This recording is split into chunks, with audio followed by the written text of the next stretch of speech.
ہے جب ہم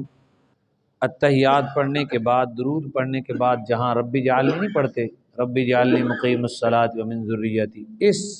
اس دعا کے ساتھ یا اس دعا کی جگہ اور دعائیں بھی جو قرآن مجید میں اور حدیث نبویہ میں ہیں وہ پڑھ سکتے ہیں۔ ہمارے لوگوں نے اس کو فکس کر کے بس یہی دعا مانگتے ہیں تاکہ اور دعائیں بھی یاد ہوں، اور وہ مقبولیت کا مقام ہے، ایک عظیم عبادت ہے جو میں نے پہلے آپ کو عرض کیا تھا کہ ساری عبادات جو ہمیں اللہ نے عطا کی ہیں،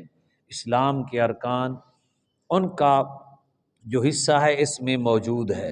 روزے کی طرح ہم کھاتے پیتے نہیں نماز کے دوران، حج کی طرح ہم اللہ کے گھر کی طرف چل کے آتے ہیں، جہاد کی طرح ہم صفیں باندھ کے کھڑے ہوتے ہیں،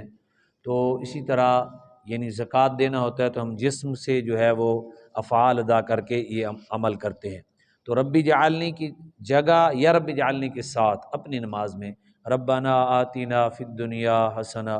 وفی الآخرۃ حسنہ وقنا عذاب النار، قرض ہے تو وقنا عذاب القرضی، اس طرح کی احادیث جو نبی علیہ السلام نے بھی عطا فرمائی۔ بندہ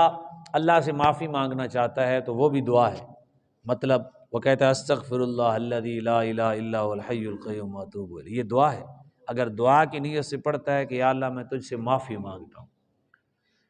اور تو ہی حی و قیوم ہے اور تیری بارگاہ میں توبہ کرتا ہوں، تو یہ بھی آپ ربی جعلنی کے ساتھ اور اس کی جگہ میں پڑھ سکتے ہیں۔ دعائیہ کلمہ اہدنا الصراط المستقیم صراط الذین انعمت علیہم غیر المغضوب علیہم ولا الضالین، یہ بھی دعا ہے، یہ بھی آپ اس جگہ پڑھ سکتے ہیں۔ جو بیمار ہیں تو وہ حدیثیں یاد کر لیں جو نبی علیہ السلام نے بیماری کے لیے دعائیں عطا فرمائی، مقروض ہیں تو قرض کے لیے وہ دعائیں یاد کر لیں، اگر رزق میں کمی ہے تو پھر استغفر اللہ، یہ توبہ ہے مغفرت ہے، اس کو 3-4 مرتبہ اسی دعا کے ساتھ پڑھ دیں، یہ بھی دعا ہے۔ تو یہ مقام دعا ہے، لیکن اپنی طرف سے پنجابی اردو میں دعائیں نہیں مانگ سکتے، جو حدیث پاک میں آئیں جو قرآن مجید میں ہیں وہ دعائیں یہاں مانگ سکتے ہیں، ایک یہ مقام ہے۔ دوسرا مقام ہے جب ہم دعائے قنوت پڑھتے ہیں، دعائے قنوت پڑھتے ہیں نا، اس جگہ پر دعائے قنوت پڑھنے کے بعد آپ دیگر دعائیں مانگ سکتے ہیں، جتنی دعائیں آپ کو آتی ہیں، جتنی دعائیں آپ کو یاد ہیں حدیث پاک میں اور قرآن کی آیات میں، تاکہ نماز جو ہے نا وہ ہماری فکس کی ہوئی ہے نا، نماز پہلے سے لے کر